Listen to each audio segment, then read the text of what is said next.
Yo creo que son varios factores. El primero es puramente racional y no es emocional, ¿no? Al final, como inversor, lo que buscas es un retorno. Y creo que los dos negocios son negocios sólidos. Tanto Gravity como GDV son empresas de EBITDA positivo, ¿no? Esto que a día de hoy muy pocas startups tienen y que desde el primer día, tanto Julien Amaya y Germán tenían esa idea de ser EBITDA positivo. Y esto es muy, muy, muy importante porque muchas empresas que tienen impacto social, que evidentemente las dos lo tienen, hablan de intentar sostener el mundo cuando no son capaces ni de sostenerse a sí mismas. Entonces, yo le digo a un emprendedor, lo primero que tienes que hacer es sostente a ti mismo y cuando tú te sostengas, sostén a los demás, ¿no? Y creo que hay mucha burbuja en el mundo de impacto con muchas empresas que no van a ningún sitio, que lo único que hacen es quemar dinero, que para eso mejor hacer una fundación y pedir dinero a los demás, ¿no? Pero no en una empresa. Entonces, creo que lo fundamental es ser rentable, tener un modelo económico sostenible. Eso es lo primero. Lo segundo, evidentemente, es el impacto social. Si consigues eh, aunar ambos efectos, pues tienes lo mejor de los dos mundos, ¿no? De ganar dinero y cambiar el mundo. Y luego algo muy importante es el perfil de los emprendedores. O sea, estamos viendo gente que al final la cualidad principal de un emprendedor es la flexibilidad y saber adaptarse. Y yo creo que tanto Germán como Amaya, pues en juventud, son hiperflexibles, están constantemente escuchando al cliente y adaptando su propuesta de valor a lo que demanda el mercado. Y también escuchan mucho y en ambos casos pues decidieron aceptarme para que entrase en el capital con una participación importante y en el consejo de administración, pero bueno, que más allá de la formalidad, sobre todo vieron esa parte de incorporar, que es lo más importante de un emprendedor a los inicios, estar cerca de gente que ha pasado por ello y que te pueda pues, ahorrar muchos de los errores que vas a cometer. Efectivamente, están en Alicante, pero bueno, para mí el tema de Alicante no es tanto un tema emocional, aunque mi familia vive allí y he pasado más de la mitad de mi vida allí. Porque como digo, las inversiones, los mayores errores es cuando tomas inversiones por emociones y no de forma racional. Pero sí que Alicante, también con otras ciudades, creo que hay más oportunidades porque todo el mundo está mirando en los focos tradicionales de Madrid, Barcelona, Málaga también, Valencia, pero hay nuevas ciudades que están emergiendo y que hay empresas muy buenas, como es el caso de GDV o de Gravity, que no están en el radar, ¿no? Entonces, como inversor, es muy racional acercarte a estas ciudades y encontrar mejores oportunidades de inversión. Muy bien. Y continuando un poco con las preguntas, dentro de los retos de ejecución de ambas compañías, ¿en qué áreas consideras que les puedes ayudar más?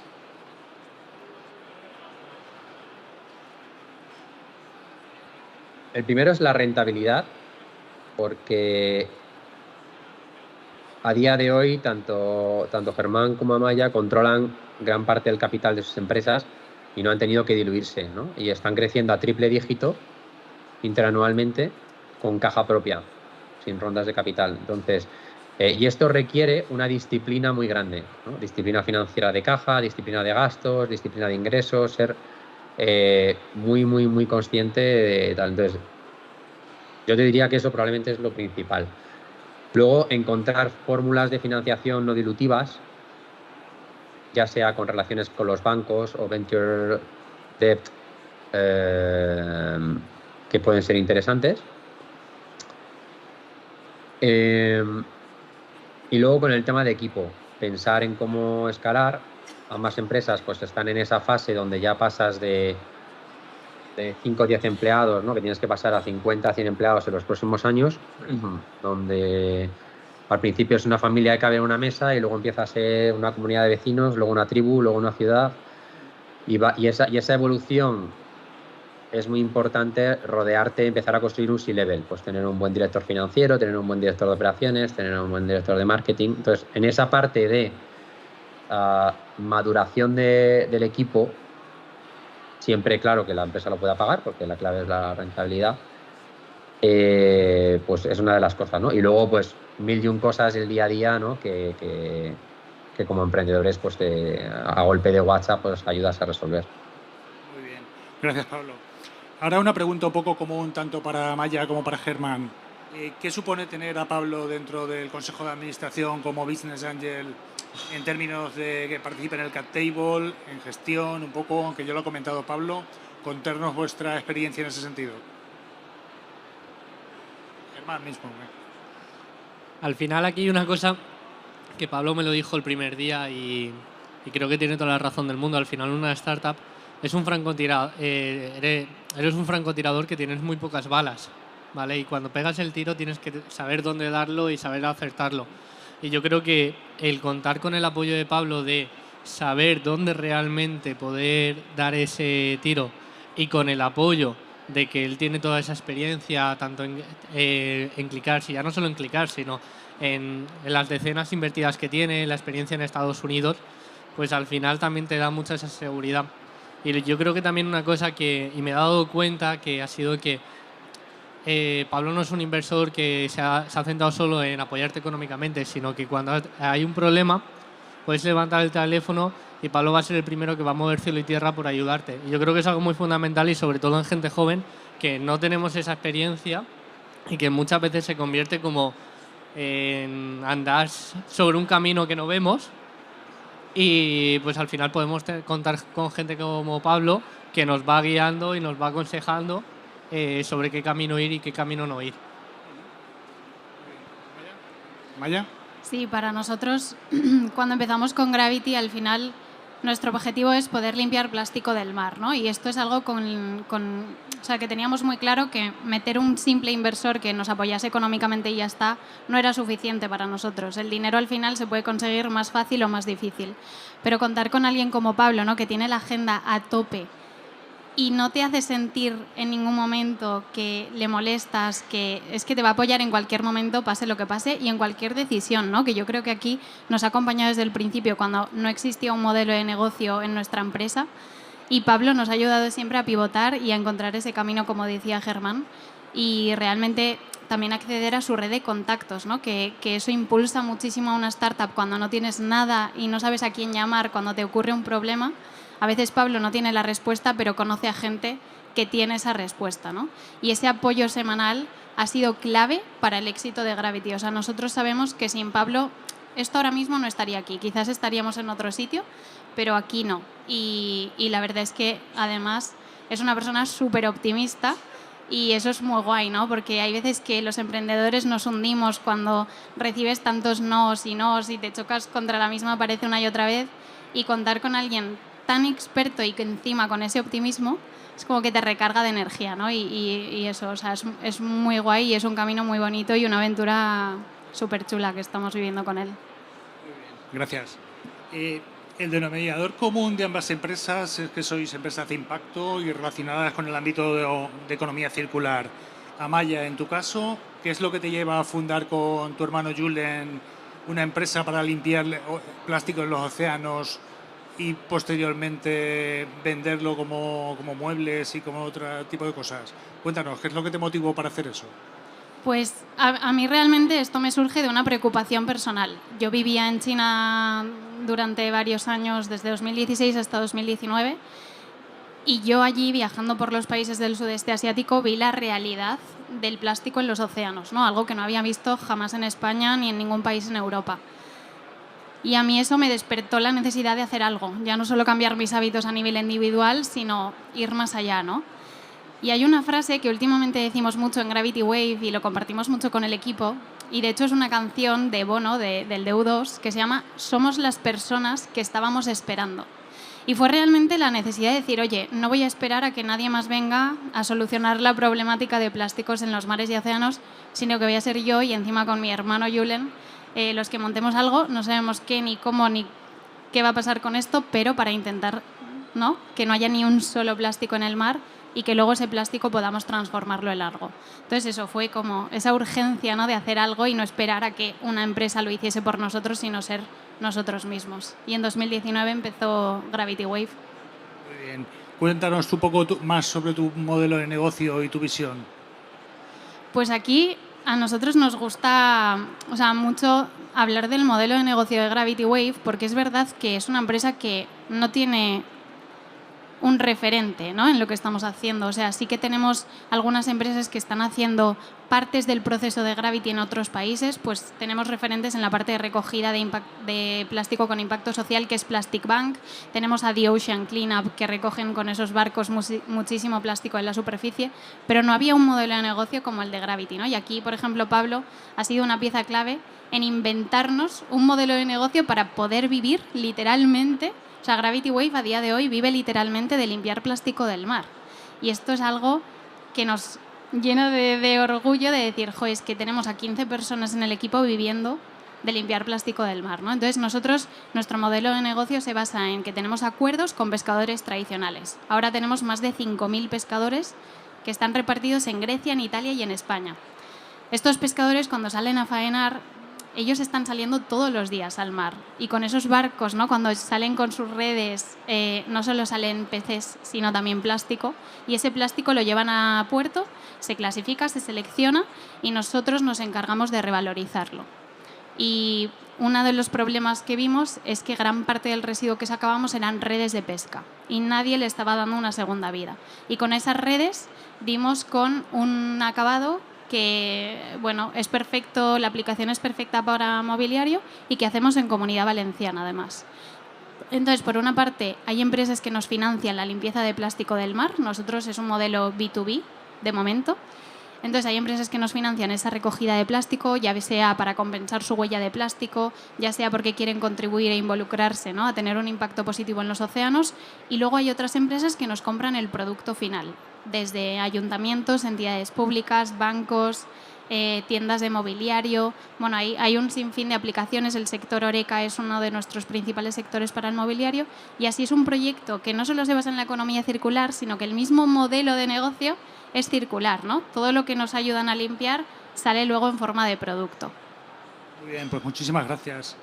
Germán, en tu caso, estáis también realizando una gran labor de impacto y de sostenibilidad y un poco en el reto de alargar la vida de las baterías con su reacondicionamiento. Cuéntanos un poco también tu modelo de negocio y también un poco cuándo crees que los grandes un poco del sector van a entrar un poco dentro de este modelo de negocio. Cuéntanos. A ver, yo creo, un poco para que nos conozcáis y poner en contexto, GDV viene de ser una distribuidora de recambio para vehículo eléctrico y nos dimos cuenta de que en un modelo de negocio en el que ya éramos rentables, en la que estamos construyendo y solucionamos un problema que tiene el vehículo eléctrico que no tiene recambio, era con el tema de las baterías. No cumplía nuestros estándares de calidad. Es decir, no cumplía los estándares de calidad, que es una pata que siempre había basado en los recambios a GDV. Y fue cuando empezamos a crear un MVP reparando baterías. Nos dimos cuenta realmente que era un modelo escalable, incluso también, eso es uno de los puntos que también nos ha ayudado mucho Pablo a poder orientarlo hacia un modelo industrial y totalmente escalable y que al final enfocarlo hacia las marcas.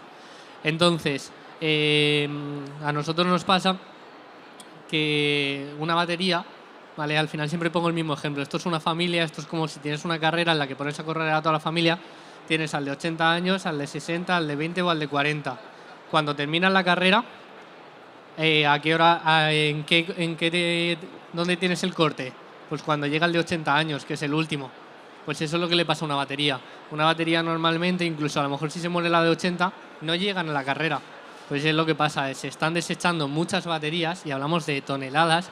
Incluso ahora mismo que se habla un poco del vehículo eléctrico, que está muy en fases iniciales, a día de hoy estamos hablando de que en Europa se están moviendo cerca de 2.000 toneladas de litio, que no se saben qué hacer con ellas, y que son 2.000 toneladas que la gran mayoría pueden volverse a usar. Es decir, hablamos de que nosotros recuperamos prácticamente del 70 al 80% de esa batería y la podemos volver a poner en circulación. Y pues, para que os hagáis una idea, tú tiras una basura y al final cuando llega al revalorizador y demás, lo único que hacen es triturarlo para sacar la black mass. Es la única salida que se le está haciendo. Imaginaos lo que supone tener que triturar 2.000 toneladas de litio. Entonces nosotros, nuestra propuesta de valor es, los convertimos en nuestros proveedores, nosotros separamos lo bueno de lo malo, solo titulan lo malo, ¿vale? Y nosotros lo bueno es lo que le llamamos circulación, lo volvemos a aplicar en reparaciones de vehículo eléctrico, es decir, por ejemplo, cuando en un taller, aprovechando la red que tenemos de la distribuidora, se te muere una batería, nosotros te la recogemos, en 72 horas te la hemos recogido, reparado y entregado, y te sustituimos todas las celdas malas, y encima somos el único reparador que repara por resistencia, y eso nos hace que tengamos un proceso con una tasa muy baja de error y encima que podamos estar avalados por una ISO, por una 9001, y podamos certificar esa calidad y ese proceso. Luego también sí que es verdad que hay muchas celdas que ya no tienen fuerza para aguantar en el vehículo eléctrico, y lo que estamos haciendo es, lo estamos convirtiendo en acumuladores solares para todo el tema de la fotovoltaica, para así no tener que destruir. En conclusión, ¿qué conseguimos? Pues de estas 2.000 toneladas, que solo tengamos que destruir aproximadamente 500 toneladas. Es decir, estamos consiguiendo reducir en el medio ambiente que se tengan que desechar 1.500 toneladas de litio. Y cuando me decías tú de las marcas, yo creo que al final es un proceso. Las marcas están dispuestas porque al final una cosa que también nos ha enseñado Pablo, que la innovación y la sostenibilidad tiene que ser económica y tiene que ser accesible. Cuando yo me siento con una marca y le planteo que ellos están pagando 400 euros por una batería y repararla le cuesta 90 euros, y si eso lo multiplicas a una empresa que tiene una flota, por ejemplo, de 100.000 patinetes de serie en Europa, estamos hablando de un ahorro de muchos millones de euros. Es decir, entonces ellos están dispuestos. ¿Dónde viene el hándicap? El hándicap viene en que la marca comprenda el hecho de tener que hacer las pruebas, y esta fase que hacemos nosotros de certificar esa reparación, de mandarle a un laboratorio externo donde le hacemos una prueba, la reparamos y le volvemos a hacer otra prueba para que vean las mejoras que tienen. Y al final yo creo que es cuestión de tiempo hasta que las marcas, y sí que es verdad que hay muchas marcas que no lo quieren hacer por el simple hecho de que no quieren sacar ese know-how de fuera de su valor, pero yo creo que al final es cuestión de tiempo. Gracias, Germán. Otra pregunta para ti. Siendo una empresa de sostenibilidad, ¿crees que siendo una economía de un poco de impacto, tienes mejor acceso a capital y a talento por dedicarte a la sostenibilidad? Yo creo que sí. Y una cosa que nos hemos dado cuenta en el equipo, y también decíamos, igual una de las cosas que decimos en el equipo, que nuestro objetivo ha pasado, aparte, el primer objetivo no es facturar, el primer objetivo es aportar una solución. La facturación viene después. Y yo creo que al final eso también nos ha aportado mucho el poder crecer. Y creo que una de las cosas que también nos puede dar mucho acceso al capital es lo que decía Pablo antes, el ser sostenibles, pero sosteniéndonos a nosotros mismos. Creo que es una parte fundamental, y sobre todo controlando el crecimiento, y yo creo que aportando una solución, porque creo que es algo que realmente necesita la sociedad, porque estamos desechando un montón de litio que está yendo a la basura. Gracias. Pablo, una consulta para ti. ¿Qué consejo darías como Business Angel a las compañías? Creo que ya has dado una pincelada antes. ¿Buscar ser rentable desde el primer momento o un crecimiento a toda costa para escalar un poco la compañía? Yo creo que es un poco lo que estamos viendo un poco en el ecosistema inversor últimamente. Estamos volviendo un poco a los básicos, a ser eficientes con la caja, a buscar la rentabilidad. ¿Pero qué consejo darías? ¿Rentabilidad o crecimiento a toda costa? O sea, tanto Gravity Wave como GDV Mobility el año pasado crecieron al 500 y 600% respectivamente, siendo rentables, ¿no? Entonces, bueno, la respuesta es que no es incompatible. Es más difícil, por supuesto. Pero yo creo que nos hemos creído una mentira, que es que para crecer rápido hay que perder dinero, ¿no?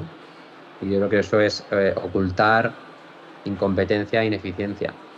Entonces, creo que simplemente hay que trabajar más duro y pensar de una forma, bueno, que no tener ruido externo. También creo que es importante volar sin una red. Creo que hay muchos proyectos que están en incubadoras, que están protegidos, que están, bueno, gente que está jugando a ser emprendedor, pero que no se la está jugando de verdad, ¿no? Y entre jugar y jugársela hay una gran diferencia. Y yo creo que tanto Germán como Amaya se la jugaron, ¿no? Y se la están jugando con su propio capital, dejando carreras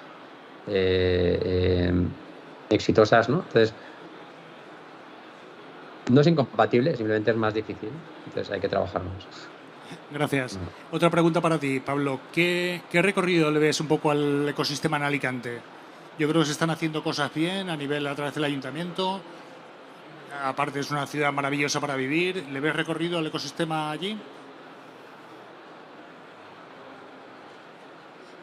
O sea, no lo conozco tanto como para poder responder a esa pregunta. O sea, lo que sí que sé, y eso lo vemos mucho desde Endeavor, es el tema de las empresas que llamamos el efecto multiplicador. Entonces creo que también empieza a haber emprendedores que ya han vendido sus empresas, que han escalado, y de esas empresas salen muchos otros emprendedores, ¿no? Entonces, para mí una de mis motivaciones es que Germán y Amaya, dentro de unos años, saquen su empresa a bolsa y que tengan miles de empleados, y que con ese dinero y ese capital generado y con todos esos empleados que han aprendido mucho de cómo escalar startups, salgan otras 100 empresas, ¿no? Entonces, todavía estamos, yo creo, en un momento muy incipiente en España en general, ¿no? Empiezan a haber empresas de este tipo cada vez más, y esto es algo exponencial, ¿no? Cada generación de emprendedores pues va creciendo de forma exponencial. No creo que tenga que ver tanto con el tema del apoyo público.